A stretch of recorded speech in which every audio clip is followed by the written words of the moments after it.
Bezrat Hashem, parlons de la période de 3 semaines. Il y a 3 semaines entre le Yud-Zayin Betamuz et le 9 Av. C'est une période qu'Am Israël est en train de pleurer sur 2 destructions, Bet HaMikdash HaRishon ou Bet HaMikdash HaSheni, le premier temple et le deuxième temple. Pendant la même date, le 17 Tammuz, la ville de Jérusalem, la muraille de Jérusalem a été défoncée.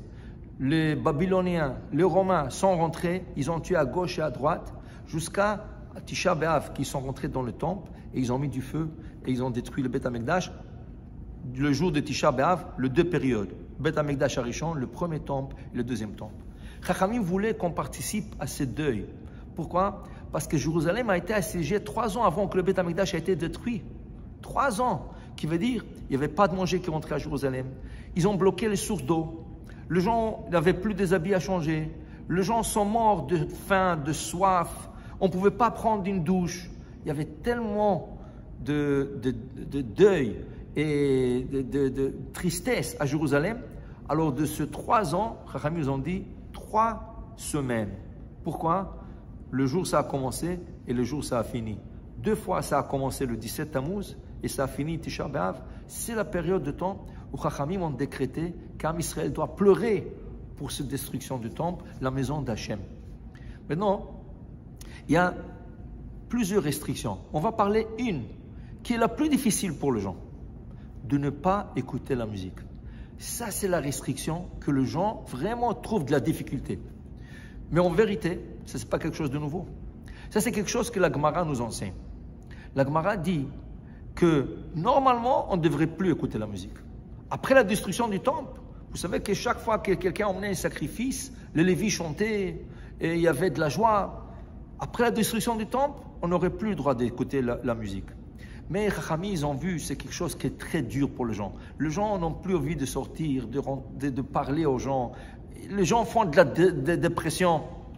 Dans ce cas, ils ont dit, bon, on va se restreindre pour une musique, mais cachère.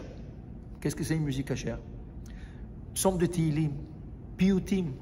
On ne parle pas de musique, celui qui chante « Oh, tu m'as quitté, oh, je suis seul dans la noirceur, oh, je ne sais pas quoi faire sans toi, je t'adore, je t'aime. » Ça, ce n'est pas la musique cachère. Ça, c'est une musique que tu n'as pas le droit d'écouter toute l'année. Pas dans ta voiture, pas sur l'autobus, pas sur le métro, pas dans un restaurant, rien de ça. Okay?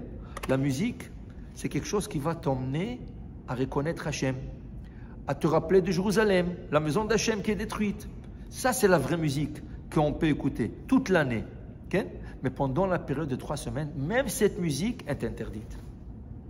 Dans ce cas, okay, on n'a pas le droit d'écouter la musique, mais le Shabbat, qui est au-delà du deuil, on a l'obligation de chanter. Okay? Pourquoi? Parce que le chant, ça donne l'envie de se rapprocher d'Hachem. Okay?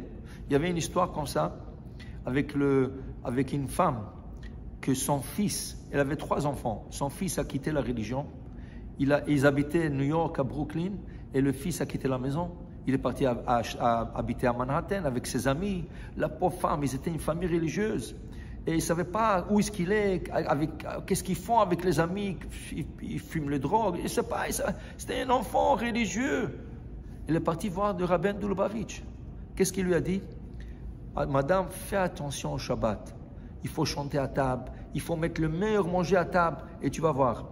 3 semaines plus tard, quand elle a commencé vraiment à s'investir, elle, son mari, ses enfants, dans le Shabbat, acheter le bon manger. Chacun, qu'est-ce qu'il voulait manger, elle lui préparait. Le papa et les enfants chantaient. 3 semaines plus tard, le fils perdu, il est retourné à la maison, il a retourné Betchouva.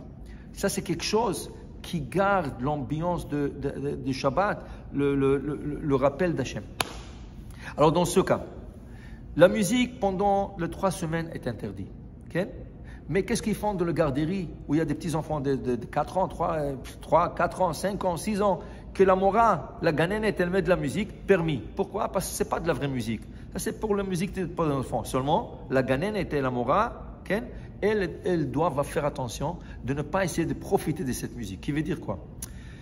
À Jérusalem, chaque jour, quand le Bet HaMikdash était Kayam, il faisait l'encens, la kétoret. Cette kétoret se faisait 2 fois par jour. La moitié de la kétoret, de cette quantité d'encens, faisait le matin et l'autre moitié le soir, l'après-midi. Maintenant, la Gemara dit, une kala, une nouvelle mariée, n'avait jamais besoin de se parfumer à Jérusalem. Pourquoi? La kétoret s'attrapait sur leurs habits.